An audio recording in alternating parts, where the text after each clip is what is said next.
నమస్తే, welcome to JP news. వెంకటగిరిలో Oasis Janani Yatra అనే భాగంపై సంతానం లేని దంపతులకు సంతానం అవగాహన కల్పించడం, వాళ్ళకుండే సమస్యలపై ఒక అవగాహన సదస్సు వెంకటగిరిలో ఏర్పాటు చేయడం. ఇక్కడ డాక్టర్ గోపాల్, వెంకటగిరిలో ఆర్ఎంపీ డాక్టర్, ఈ అవకాశాన్ని వెంకటగిరి నియోజకవర్గ ప్రజలకు సద్వినియోగం చేసుకునేందుకు అవకాశం కల్పించారు. ఇక్కడ మన ముందు డాక్టర్ పల్లవి మేడం గారు ఉన్నారు. ఆ మేడం గారిని అడిగి కొన్ని విషయాలు అడిగి తెలుసుకుంటాం. మేడం నమస్తే. మేడం నమస్తే. ఓయాసిస్ జనని యాత్ర అనే దాని మీద మీరు వెంకటగిరికి రావడం జరిగింది. అసలు ఏంటి కాన్సెప్ట్ ఏంటి? ఓయాసిస్ జనని యాత్ర అనేది ఫర్టిలిటీ క్లినిక్ ఆన్ వీల్స్, అంటే mobile fertility clinic.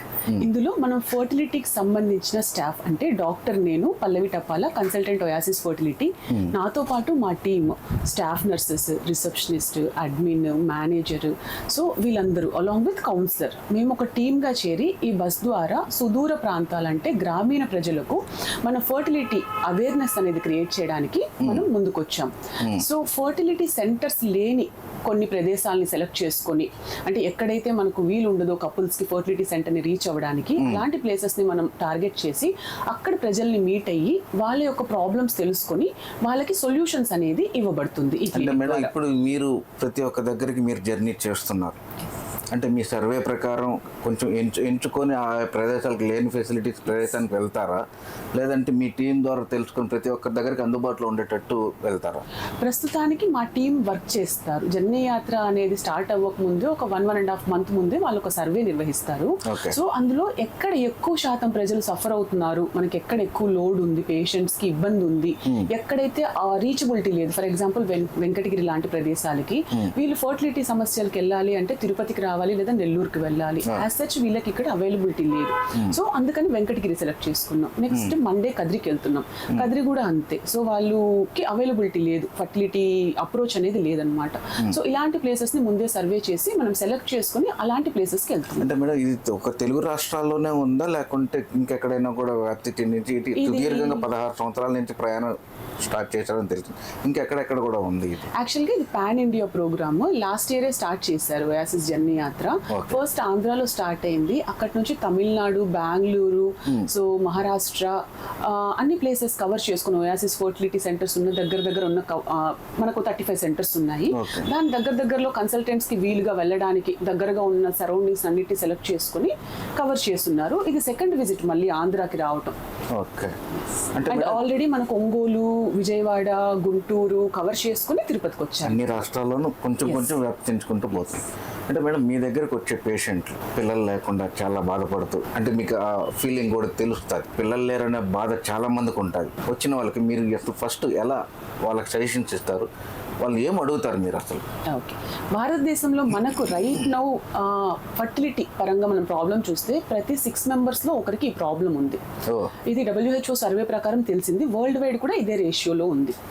So numbers అయితే అధికంగానే ఉన్నారు మన కంట్రీలో. పిల్లలు లేకుండా ఉండే వాళ్ళు 6 in every 1 సఫర్ అవుతున్నారు. కానీ బయటకు చెప్తున్నారు, కొంతమంది బయటకు రావట్లేదు.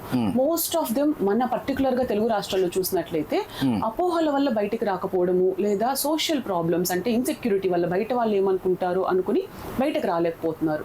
సో వస్తే అంటే మగవాళ్ళు ఏమనుకుంటారు, ఆడవాళ్ళు ఏమనుకుంటారు, పర్టికులర్ గా మేల్ ఇన్ఫర్టిలిటీ ఉన్న కపుల్స్ బయటకు రావట్లేదు మగవారు.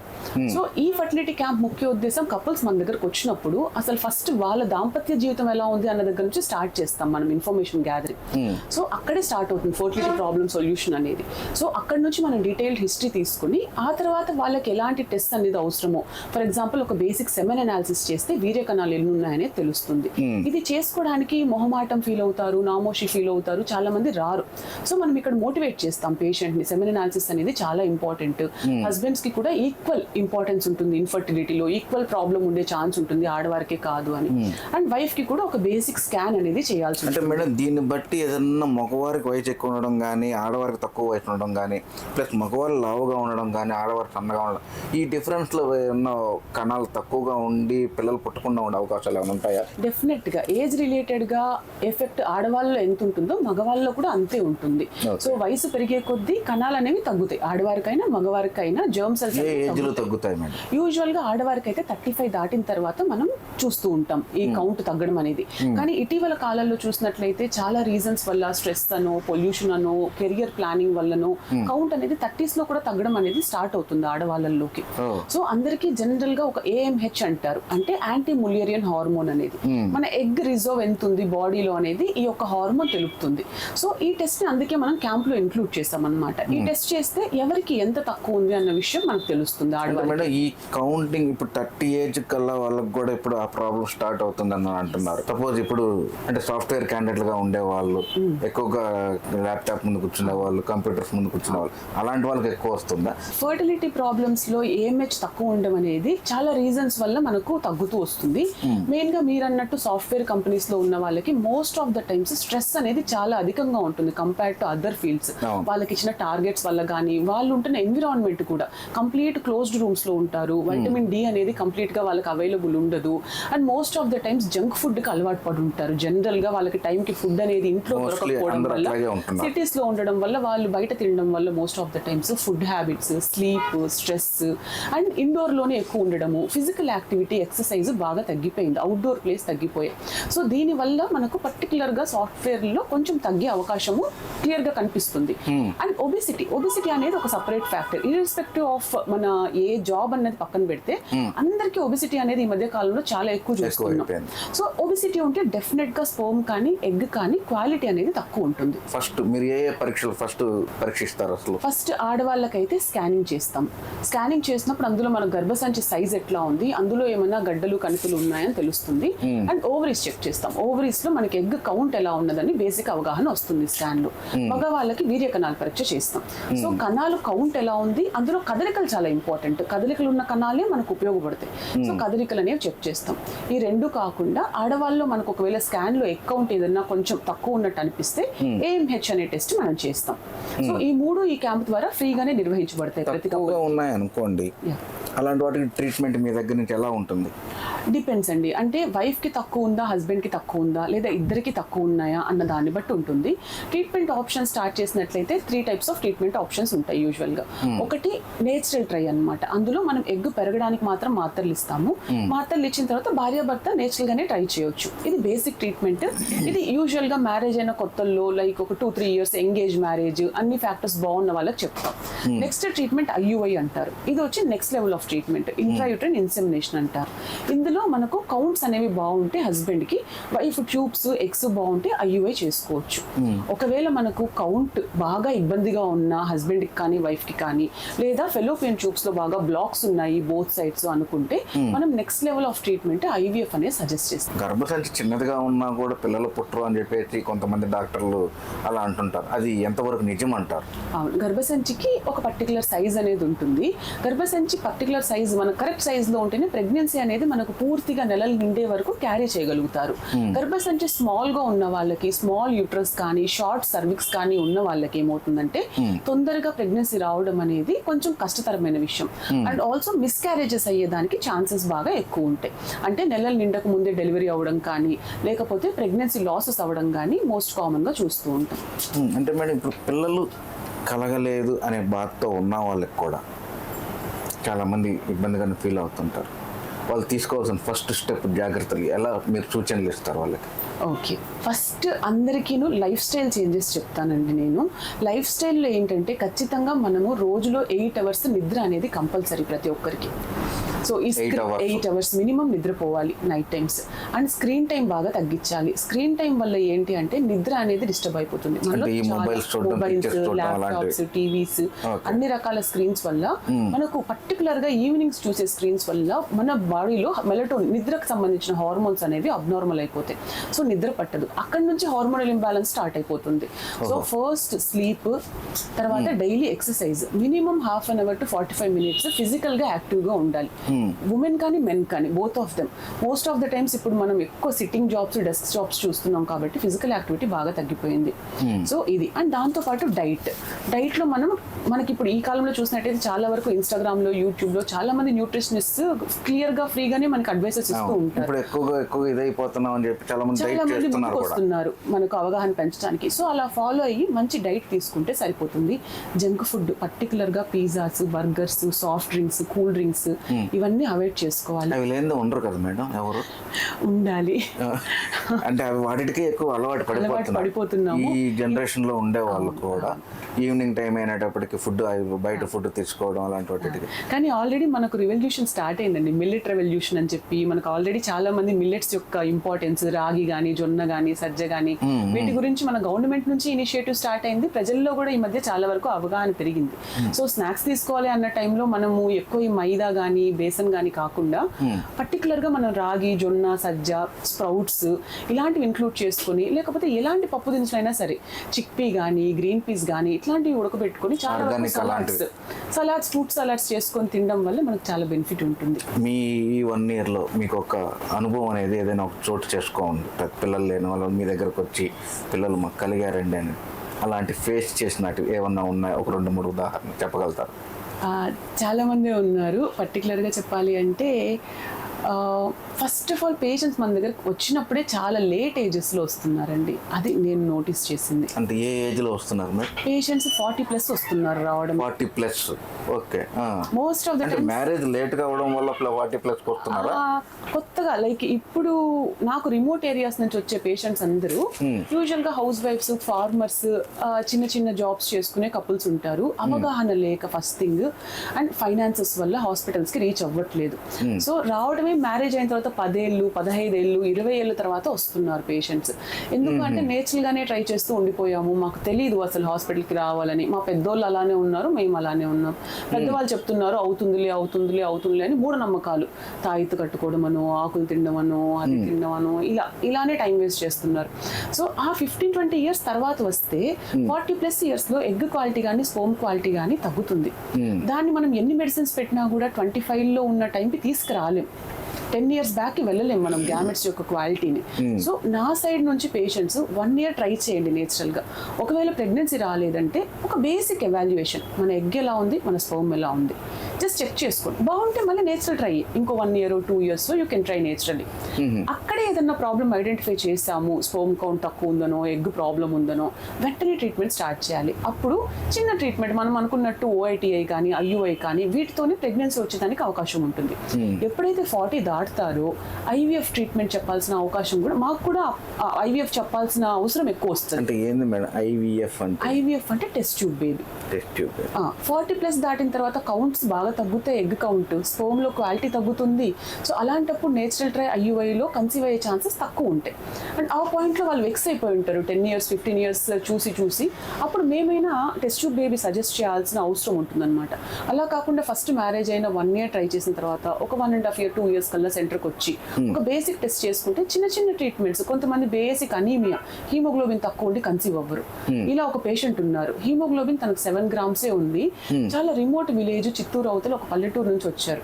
సో చాలా ట్రీట్మెంట్స్ చేసేసుకుని ఉన్నారు వాళ్ళు, కానీ 7 grams ఉంది హీమోగ్లోబిన్. తనకు మ్యారేజ్ అయ్యి నార్మల్ గా అయితే 12 grams ఉండాలి. మనం ఫీమేల్స్ అనుకున్న 11 grams ఉన్నా మనం ప్రెగ్నెన్సీకి ప్లాన్ చేసుకోవచ్చు అన్నట్టు. కానీ తనకు 7 grams ఉంది. సో అప్పుడు మనం చూసినప్పుడు బేసిక్ టెస్ట్ చేసినప్పుడు మనకు అర్థమైంది తనను చూడగానే. సో జస్ట్ ఐరన్ టాబ్లెట్స్ పెట్టి హీమోగ్లోబిన్ రెక్టిఫై అయ్యాక రండి అని చెప్పుకున్నాం పేషెంట్కి, ట్రీట్మెంట్ స్టార్ట్ చేద్దామని. మన దగ్గర రాకముందే కన్సీవ్ అయ్యారు వాళ్ళు within 2 months.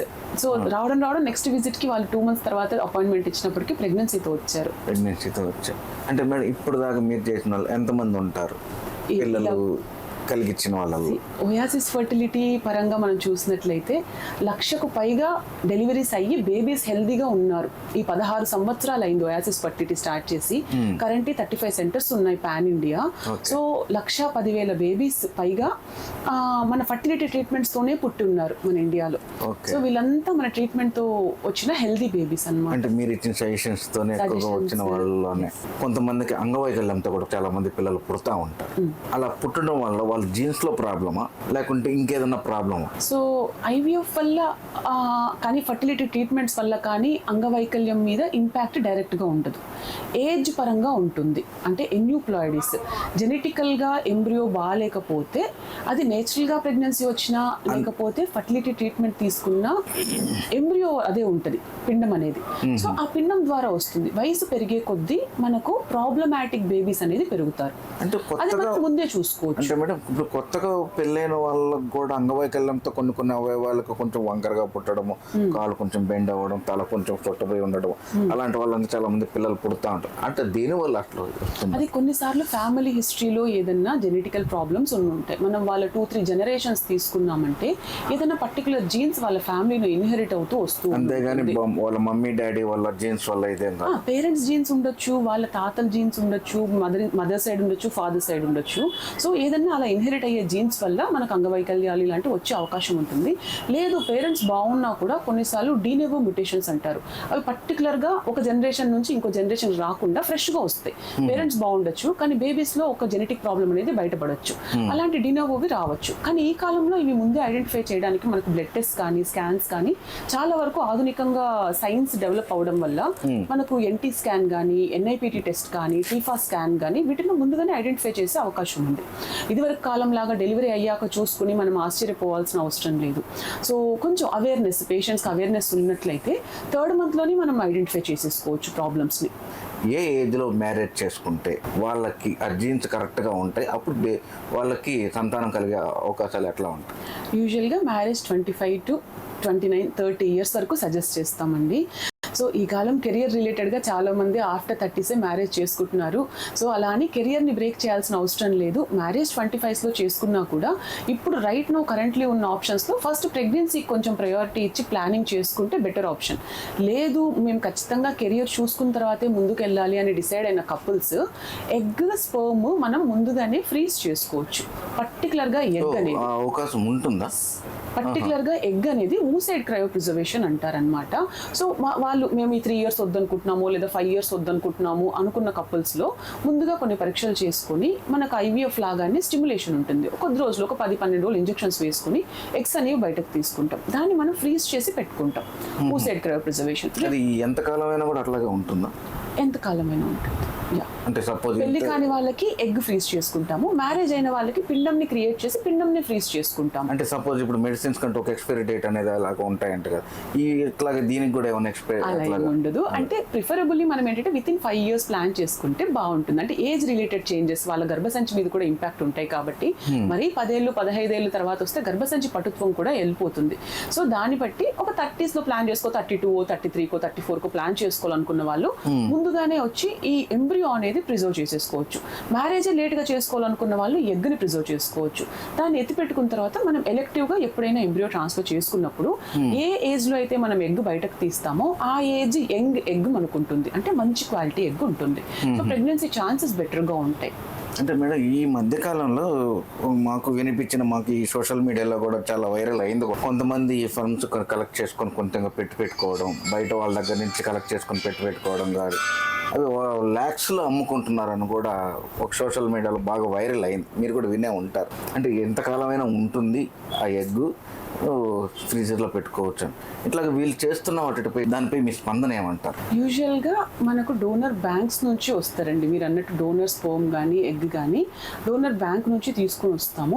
అది కాదు కదా సమస్య, డోనర్ బ్యాంక్ నుంచి కూడా రావట్లేదు. కొంతమంది ఏంటంటే ఈ హాస్పిటల్స్ ఈ పెంచుకునేందుకు డాక్టర్స్ కానీ అక్కడ ఉండే వాళ్ళ ఇది కానీ బయట వాళ్ళ దగ్గర కలెక్ట్ చేసుకుని పూర్ పీపుల్స్ 1000 to 2000 రూపీస్ వాళ్ళకి ఇచ్చి వాళ్ళ దగ్గర నుంచి కలెక్ట్ చేసుకొని కొన్ని వ్యాపారాలు చేయడం, లక్షల్లో సంపాదిస్తాం.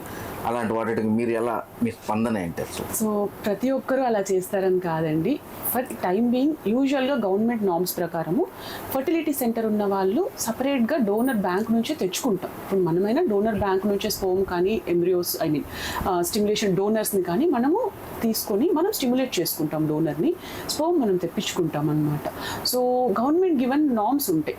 ఎవరికి ఏ టెస్ట్ చేయాలి, డోనర్ని తీసుకోవాలంటే ఏ ఏజ్ కట్ ఆఫ్ ఉంటుంది, ఏ బ్లడ్ టెస్ట్ ఉంటాయి చేయాల్సినవి అని, అవన్నీ ఫాలో అయిన మనం బ్యాంక్ నుంచి మనం తెప్పించుకుంటాం అనమాట డోనర్స్ని కానీ. సో దానికి మరి పర్టికులర్గా గవర్నమెంట్ కొన్ని సెట్ ఆఫ్ ART రూల్స్ పెట్టున్నారండి. సో ఆ రూల్స్ ఫాలో అయ్యే బ్యాంక్స్ నుంచి మనం తెప్పించుకుంటే బెటర్గా ఉంటుంది. అంతేగాని ఇలాంటి బయట వాటి మీద ఎక్కువగా కొంతమంది ఎక్కువ చూపిస్తుంటారు కూడా, పిల్లలకి అరగట్లేదు, మేము ఎక్కువగా డబ్బులు ఖర్చు పెట్టలేము అని చెప్పేసి ఇలాంటి వాటిని అప్రోచ్ అవుతుంటారు. పేషెంట్స్లో కూడా ఈ అపోహ ఎక్కువ అయిపోయింది. సో ఇలాంటి న్యూసెస్ అన్ని చూసిన తర్వాత what I would suggest is, మీరు ఒక ఫర్టిలిటీ సెంటర్ గురించి వెళ్ళాలి అనుకుంటే ఎంక్వైరీ చేయండి. లైక్ ఎన్ని ఇయర్స్ నుంచి ఉంది ఫర్టిలిటీ సెంటర్, వాళ్ళ సక్సెస్ రేట్స్ ఏంటి, ఎవరు ట్రీట్ చేస్తున్నారు, ఏంటి బ్యాక్గ్రౌండ్ చెక్. ఖచ్చితంగా పేషెంట్ నమ్మి నెక్స్ట్ జనరేషన్ కోసం వెళ్తున్నారంటే ఒక థరో బ్యాక్గ్రౌండ్ చెక్ చేసుకొని ఫర్టిలిటీ సెంటర్కి వెళ్తే వాళ్ళకు ఒక అవగాహన అనేది ఉంటుంది. ఎవరు ట్రీట్ చేస్తున్నారు, ఎన్ని ఇయర్స్ నుంచి ఉన్నారు, ఎంతమంది లైవ్ బర్త్ బేబీస్ ఉన్నాయి, వాళ్ళ సక్సెస్ రేట్స్ ఏంటి. సో ఇది ఒక బ్యాక్గ్రౌండ్ వర్క్ చేసుకుని వెళ్ళమని. అంటే మేడం ఇప్పుడు అప్రాక్సిమేట్లీగా ఇట్లాగా మీ దగ్గర ట్రీట్మెంట్కి వచ్చిన వాళ్ళకి ఎంత అమౌంట్ నుంచి ఎంత అమౌంట్ వరకు ఖర్చు అవుతుంది? అది వాళ్ళ కండిషన్ని బట్టి ఉంటుందండి. పర్టికులర్గా ఒక కపుల్కి ఇంత కాస్ట్ అని మనం చెప్పడానికి లేదు. ఇందాక చెప్పాను, ఒక ఐరన్ టాబ్లెట్ మనం 30 రూపీస్ ఐరన్ టాబ్లెట్ పెడితే కన్సీవ్ అయ్యే వాళ్ళు కూడా ఉంటారు. ఒక బేసిక్ థైరాయిడ్ ప్రాబ్లం ఉన్న కపుల్ ఉంటారు, థైరాయిడ్ ఎప్పటికీ వాళ్ళకి కరెక్ట్ అవ్వలేదు అనుకోండి, ఆ థైరాయిడ్ టాబ్లెట్ పెట్టినా కూడా వాళ్ళు అయిపోతారు. ఒక 200 రూపీస్ ఉంటుంది వాళ్ళ ట్రీట్మెంట్ కాస్ట్. అక్కడ స్టార్ట్ అయితే మనకు ట్రీట్మెంట్స్ అనేవి పెరుగుతూ పోతాయి అనమాట. వాళ్ళ ప్రాబ్లం పెరిగే కొద్దీ ట్రీట్మెంట్ పెరుగుతుంది. ఎగ్జాక్ట్ కట్ ఆఫ్ అనేది ఉండదు. ట్రీట్మెంట్ కపుల్స్ ప్రాబ్లమ్స్ బట్టి కాస్ట్ ఆఫ్ ట్రీట్మెంట్ ఉంటుంది. నెంబర్ ఆఫ్ ప్రాబ్లమ్స్ పెరిగే కొద్దీ మన కాస్ట్ ఆఫ్ ట్రీట్మెంట్ పెరుగుతుంది. అంటే ఇప్పుడు చిన్న వయసులోనే ప్రతి ఒక్కరికి, ఆడపిల్లలకు కానీ మగపిల్లలకు కానీ షుగర్ రావడం, థైరాయిడ్లు ఉండడం వల్ల వాళ్ళకి పిల్లలు పుట్టకుండా అవకాశాలు కూడా ఏమైనా ఉంటాయా, లేకుంటే లేట్గా పుట్టే అవకాశాలు ఏమైనా ఉంటాయా? ఎక్కువ లైక్ అన్కంట్రోల్డ్ షుగర్స్ ఉన్న, అన్కంట్రోల్డ్ థైరాయిడ్ ప్రాబ్లం ఉన్న ప్రెగ్నెన్సీ రిలేటెడ్ ప్రాబ్లమ్స్ వస్తాయి. కన్సీవ్ అవ్వడంలోనూ ఇబ్బంది ఉంటుంది, కన్సీవ్ అయినా కూడా మిస్క్యారేజెస్ అయ్యే అవకాశాలు ఎక్కువ ఉంటుంది. సో ఫస్ట్ థైరాయిడ్ కానీ షుగర్ కానీ బీపీ కానీ కంట్రోల్ చేసుకున్నాక ప్రెగ్నెన్సీ ప్లాన్ చేసుకోవాలి. సో కంట్రోల్ అయిన తర్వాత బాగానే ఉంటుంది సక్సెస్ రేట్. అంటే నార్మల్గా ఉండాలి, నార్మల్ లెవెల్స్ కి రావాలి, నార్మల్ లెవెల్స్ రావాలి, అప్పుడు ప్రెగ్నెన్సీ ప్లాన్ చేసుకోవాలి. అవి అన్కంట్రోల్డ్ గా ఉన్నప్పుడు ప్లాన్ చేస్తే సక్సెస్ రేట్స్ అనేవి తక్కువ ఉంటాయి. ఒకవేళ ఎక్కువగా ఉన్నందువల్ల థైరాయిడ్ కానీ షుగర్ కానీ ఎక్కువగా ఉన్నందువల్ల కూడా ప్రాబ్లమ్స్ వస్తాయి. డెఫినెట్ గా ప్రెగ్నెన్సీ రిలేటెడ్ ప్రాబ్లమ్స్ వస్తాయి. ఈ అవగాహన లేని కొంతమంది పిల్లలు కూడా చాలా మంది ఏం చేస్తున్నారు అంటే తొందరగా ప్రెగ్నెన్సీ రావాలా, తొందరగా పిల్లలు వచ్చేసేయాలా అనే ఆలోచనతో చాలా మంది ఉంటున్నారు. అలాంటి వాళ్ళకి మీరు ఏం సజెషన్స్ ఇస్తారు? తొందరగా ప్రెగ్నెన్సీ రావాలి అనుకునే కపుల్స్ ఫస్ట్ ఒక బేసిక్ ఫర్టిలిటీ ఎవాల్యుయేషన్ చేసుకుని, ఒక తన యూట్రస్ బాగుందా, ఎగ్స్ బాగున్నాయా, స్పోమ్ బాగుందా, ఒక స్కాన్, ఒక సెమెన్ టెస్ట్ చేసుకుంటే మనకు ఒక అవగాహన వస్తుంది. అన్ని పర్ఫెక్ట్ గా ఉంటే ఏ టైంలో ట్రై చేయాలి అనేది మేము ఒక క్యాలెండర్ చెప్తాం అనమాట వాళ్ళకి. సో కీన్ గా ఆ టైంలో ట్రై చేసుకుంటే they can have pregnancy. So 1 year వరకు వాళ్ళు నేచురల్ గానే ట్రై చేసుకోవచ్చు ప్రెగ్నెన్సీ కోసం. లాస్ట్గా మీరు ప్రెగ్నెన్సీ కావాలనుకున్న ఆడపిల్లలకు, ఆడతల్లులకు, వీళ్ళకందరికి మీ ద్వారా ఏం సజెషన్స్ ఇవ్వరు? ఓకే, సో ఇన్ఫర్టిలిటీ ప్రాబ్లం అనేది ఒక ట్యాబు అయిపోయిందండి సొసైటీలో. అంటే బయటకి చెప్పాలంటే చాలా అవమానంగా ఫీల్ అవుతున్నారు ఇన్ఫర్టిలిటీ ఉంది అంటే. సో అది ఫస్ట్ బయటకు రావాలి. ఎందుకంటే ఆల్ ఓవర్ ద వరల్డ్, ఇండియాలోనే కాదు ఆల్ ఓవర్ ద వరల్డ్ ఈ ప్రాబ్లం ఉంది. ఇప్పుడు బీపీ షుగర్ ఎలా చెప్పుకుంటున్నామో ఇన్ఫర్టిలిటీ కూడా అలాగే వన్ ఆఫ్ ద ప్రాబ్లం అయిపోయింది. ఎవ్రీ 6 లో 1 అంటే చాలా ఎక్కువ నెంబర్స్ ఉన్నట్లే. సో దాని గురించి మనం మనసులో పెట్టుకొని దాని మానసిక ఆందోళన పెంచుకొని స్ట్రెస్ పెంచుకోవడం వల్ల ఇంకా ప్రాబ్లం పెరుగుతుంది తప్పితే తగ్గదు. సో ఫస్ట్ మీ పార్ట్నర్ తో డిస్కస్ చేయాలి. మనకు చైల్డ్ కావాలి, మనం హాస్పిటల్ కి వెళ్దాము అని హస్బెండ్ వైఫ్ ఒక మాటకి రావాలి. సో హస్బెండ్స్ అనేవాళ్ళు మెయిన్ గా సపోర్ట్ చేయాలి వైఫ్ కి. ఎక్కడ హాస్పిటల్కి వస్తే మేల్ పార్ట్నర్ ఎవాల్యుయేట్ చేస్తారు అని చాలా మంది రారు. ఆడవాళ్ళకి ఎంత ప్రాబ్లం ఉందో మగవాళ్ళకి ఈక్వల్ గా ఉంది problem, fertility related issues. So ఇద్దరు కపుల్ ఒక మాట అనుకుని ఒకసారి ఫర్టిలిటీ సెంటర్ని విజిట్ చేసి ఒక బేసిక్ ఒపీనియన్, అడ్వాన్స్డ్గా ఏం వెళ్ళక్కర్లేదు, ఒక బేసిక్ ఒపీనియన్, గర్భసంచి బాగుందా, ఓవరీస్ బాగున్నాయా, స్పోమ్ బాగుందా, ఇది వరకు తెలుసుకుంటే మాకు ఒక ఐడియా వస్తుంది కపుల్స్కి ఏంటి ప్రాబ్లం అని. వాళ్ళకి మేము ఎక్స్ప్లెయిన్ చేస్తాం. సో ఇందులో ఏదన్నా మనకు ప్రాబ్లం అనిపించిందంటే కొన్ని బ్లడ్ టెస్ట్ అనేవి చూస్తాం. మీరు అన్నట్టు షుగర్, థైరాయిడ్, హిమోగ్లోబిన్, ఒక బేసిక్ ఫర్టిలిటీ వర్కప్ ఉంటుంది. ఇవన్నీ బాగున్నాయంటే చిన్న చిన్న ట్రీట్మెంట్స్తో కన్సీవ్ అయిన వాళ్ళు చాలా మంది ఉన్నారు, 100లో 1000లో ఉన్నారు. ఇది మిస్ చేసి 10 ఏళ్ళు 15 ఏళ్ళు తర్వాత వచ్చారంటే అప్పుడు ఇబ్బంది పడాల్సి ఉంటుంది. సో ఫస్ట్ థింగ్ టాబు వదిలేసేయండి, ఆ సోషల్ స్టిగ్మా అనేది వదిలేసేయండి. పక్కన వాళ్ళు ఏమనుకుంటారో అన్న విషయం పక్కన పెట్టండి. ఇది వెరీ కామన్ అయిపోయింది ఫర్టిలిటీ ట్రీట్మెంట్. ఫస్ట్ మీ దగ్గరలో ఉన్న ఫర్టిలిటీ సెంటర్ని అప్రోచ్ అవ్వండి. అప్రోచ్ అయ్యి బేసిక్ ఎవాల్యుయేషన్ చేసుకోండి. చేసుకున్నాక ఏదైనా డౌట్ వచ్చిందా సెకండ్ ఒపీనియన్ తీసుకోండి ఇంకొక డాక్టర్ దగ్గర. సో అప్పుడు మీ ఫర్టిలిటీ జర్నీని కొంచెం తొందరగా స్టార్ట్ చేయండి. 10 years 15 years తర్వాత కాకుండా మ్యారేజ్ అయిన 2 yearsకో 3 yearsకో మీకు ఒక ఐడియా వచ్చి ఈ ప్రాబ్లం అని తెలుసుకున్నాక వెంబటే ట్రీట్మెంట్ స్టార్ట్ చేయండి. అప్పుడు తొందరగా ప్రెగ్నెన్సీ వచ్చే ఛాన్సెస్ బాగుంటాయి, హెల్దీ బేబీస్ పుట్టే అవకాశాలు కూడా బాగుంటాయి. అంటే పిల్లలు తీసుకోవాల్సిన డెలివరీ అయిన తర్వాత పిల్లలు ఆఫ్టర్ డెలివరీ తల్లులు తీసుకోవాల్సిన జాగ్రత్తలు ఏమన్నా ఉంటావు, చిన్న చెప్తారా? ఆఫ్టర్ డెలివరీ మన కంట్రీలో మోస్ట్ ఆఫ్ ద టైంకి న్యూట్రిషన్ సరిగ్గా ఇవ్వరండి, వాటర్ సరిగ్గా ఇవ్వరు ప్రెగ్నెంట్ మదర్స్కి. నేను మోస్ట్ కామన్గా చూసింది అదే, పథ్యం పెట్టడం అంటారు. అది ఏ టెక్స్ట్ బుక్లోనూ ఇవ్వరు, ఏ మెడికల్ బుక్స్లో కూడా ఉండదు. First thing immediately after delivery బాగా ఫుడ్ పెట్టండి. పేషెంట్కి అన్ని రకాల ఆహారాలు ఇవ్వాలి, all fruits, all vegetables, nuts, egg ఇవన్నీ సప్లై చేస్తూ వాటర్ అడిక్వేట్గా ఇవ్వాలి. చాలా తక్కువ వాటర్ ఇస్తారు, దానివల్ల ఏమవుతుందంటే పాలు అనేది తక్కువ పడుతుంది తల్లికి, అండ్ యూరిన్ ఇన్ఫెక్షన్స్ రావడం, కుట్లు అనేది మానకపోవడం ఇలాంటివి జరుగుతూ ఉంటాయి. సో వాటర్ అడిక్వేట్గా అట్లీస్ట్ 4 liters ఆఫ్ వాటర్ తాగించాలి. సమ్మర్లో అయితే ఇంకా ఎక్కువ కూడా ఇవ్వచ్చు. అండ్ అన్ని రకాల ఫుడ్స్ ఇవ్వాలి. అండ్ నైట్ టైం బేబీని ఎవరన్నా కేర్ తీసుకోవాలి, ఎందుకంటే night times most of the times first 6 months నిద్ర అనేది ఉండదు. సో ఫ్యామిలీ సపోర్ట్ ఖచ్చితంగా ఉండాలి. కంప్లీట్గా మదర్ ఆల్రెడీ ఫిజికల్గా డ్రైన్ అయిపోయి ఉంటారు ఆఫ్టర్ డెలివరీ, మెంటల్గా కూడా డ్రైన్ అయిపోతారు. బేబీతో నిద్ర లేకుండా ఎవ్రీ 1.5 hours ఫీడింగ్ ఇవ్వాలి కాబట్టి. So I would request all the husbands పర్టికులర్గా నైట్ టైమ్స్, ఈవినింగ్ టైమ్స్ బేబీని కొంచెం కేర్ తీసుకుంటే మదర్స్ కొంచెం నిద్రపోతే వాళ్ళకి అన్ని హార్మోన్స్ నార్మల్ అవుతాయి. అగైన్ మళ్ళీ రేపు పొద్దున్న లేవగానే వాళ్ళ బేబీని కేర్ తీసుకోవడానికి స్ట్రాంగ్ అవుతారు. అండ్ ఫ్యామిలీ మెంబర్స్ కూడా ఖచ్చితంగా ప్రెగ్నెంట్ ఉమెన్కి ఫిజికల్గా హెల్ప్ చేయాలి బేబీ టేక్ కేరింగ్లో. Because I have seen this చాలా మంది పేషెంట్స్లో మదరే చూస్తూ ఉంటారు, వాళ్ళు ఒక 2 monthsకో 3 monthsకో బేబీని తీసుకుని వచ్చినప్పుడు డ్రైన్ అయిపోయి ఉంటారు, వెయిట్ అంతా లాస్ అయిపోయి ఉంటారు, చాలా సన్నగా అయిపోయి ఉంటారు, న్యూట్రిషన్ అంతా తగ్గిపోయి ఉంటుంది. సో ఎందుకంటే ఫుడ్ పెట్టట్లేదు, పొడులు పెడుతున్నారు, ఓన్లీ పొడి, మోస్ట్లీ ఆ కర్రీ లీవ్స్, కరివేపాకు పొడి, అన్నం, నీళ్ళు ఒక గ్లాస్, ఇదే నడుస్తుంది. అదే అది మిత్ అండి, అపోహ. సో ఫుడ్ బాగా పెడితేనే కుట్లు మాంతే, అంత న్యూట్రిషన్ బాగుంటేనే లోపలంతా అతుకుతుంది, న్యూట్రిషన్ తక్కువ ఉంటే అతకదు కుట్లంతా. సో ఇది మెయిన్గా చెప్పాలనుకున్నాను. ఓకే, ఇదండి డాక్టర్ సలహాలు మేరకు ప్రతి ఒక్కరూ పాటించాల్సిన నియమాలు. ఇలాంటివి తెలుసుకునేందుకు మరొకసారి మళ్ళీ మేడం గారిని కలిసి ఇంకొంచెం సజెషన్స్ అడుగుతాము. మీ అమూల్యమైన సమయం మాకు కేటాయించండి. Thanks madam. Thank you so much. చాలా మంది కూడా పిల్లలు కలగట్లేదు. సో మేము కూడా మన ప్రభుత్వంతో మేము కూడా భాగంగా, మేము సైతం అన్నట్లుగా మేము ఒక కార్పొరేట్ సోషల్ రెస్పాన్సిబిలిటీ దృక్పథంతో వైఎస్ఎస్ ఫెసిలిటీ మేము గవర్నమెంట్తో మేము మమేకం అయ్యి ఎవరికైతే ఈ యొక్క విలేజెస్లో కానీ, రూరల్లో కానీ, అర్బన్స్లో కానీ పిల్లలకి ఇబ్బందులు పడుతున్నారో అటువంటి వాళ్ళ వద్దకు మేము వచ్చి వాళ్ళకి అవేర్నెస్ ప్రోగ్రామ్స్ క్రియేట్ చేసి కౌన్సిలింగ్ చేసి we are going to giving free facilities. So దీనివల్ల ఏంటంటే మేము అందరినీ ఎంపవర్ చేస్తున్నాం, మొబిలైజ్ చేస్తున్నాం, మోటివేట్ చేస్తున్నాం, స్ట్రెంగ్థెన్ చేస్తున్నాం, కౌన్సిలింగ్ చేస్తున్నాం. సో దానివల్ల ఎస్పెషల్లీ ఈ యొక్క వాయిసెస్ ఫెసిలిటీ జననయాత్ర బస్ యాత్ర మీరు కనుక వస్తే మగవాళ్ళకి ఆడవాళ్ళకి సపరేట్గా మేము కపుల్ అసెస్మెంట్ చేస్తాం. మగవాళ్ళకి సపోజ్ మేము ఇంటర్నేషనల్ స్టాండర్డ్స్ కలిగిన వీర్య కణాల పరీక్ష చేస్తాం. దానిలో మగవాళ్ళకి లోపల వీర్య కణాలు మొటిలిటీ ఎలా ఉంది, మార్ఫాలజీ ఎలా, టోటల్ కౌంట్ ఎలా ఉంది. సో దాన్ని బట్టి పేషెంట్కి ఏంటంటే అజూస్పెర్మియానా, ఆలిగోనా, టెరజన్ మనం క్లాసిఫై చేస్తాం. అలాగే కమింగ్ టు ఆడవాళ్ళ విషయం ఏంటంటే వాళ్ళకి గర్భసంచి ఎలా ఉంది, గర్భసంచిలో నీటి పొడుగులు ఏమైనా ఉన్నాయా, లేకపోతే వాళ్ళ లైనింగ్ ఎలా ఉంది, లేకపోతే ట్యూబల్ బ్లాక్స్ ఉన్నాయా, ఇవన్నీ కూడా నిర్ధారణ చేసుకున్నాక పేషెంట్ వీళ్ళిద్దరికి వైఫ్ అండ్ హస్బెండ్ కూర్చోబెట్టి clinical counselling, financial counselling, psychological counselling ఇవి మొత్తం చేసినాక పేషెంట్ మోటివేట్ చేసి మొబిలైజ్ చేసినాక పేషెంట్కి పిల్లలు పుట్టగల అవకాశాలు ఏంటి, సక్సెస్ రేట్స్ ఏంటి, వాళ్ళకున్న ప్రయారిటీస్ ఇవన్నీ మనం ఎక్స్ప్లెయిన్ చేసినాక మాత్రమే పేషెంట్ వాళ్ళు నిర్ణయం తీసుకున్నాక మన దగ్గరికి వస్తారు. సో ఈ యొక్క వాయిసెస్ జర్నీ బస్ యాత్రలో భాగంగా ఇప్పుడు మేము యాజ్ అన్ కార్పొరేట్ సోషల్ రెస్పాన్సిబిలిటీగా మేము మీతో పాటు ఉన్నాం. ఎందుకంటే ప్రస్తుతం ప్రపంచం చాలా వచ్చింది, ఎందుకంటే టెక్నాలజీ బాగా డెవలప్ అయింది. We are the leaders in reproductive medicine and also ప్రస్తుతం ప్రపంచ స్థాయి వైద్యం మన వయాసిస్ ఫెర్టిలిటీ వరకు bringing in doorstep also. So ఈ యొక్క మంచి అవకాశాన్ని ఉపయోగించుకోమని కోరుకుంటున్నాము.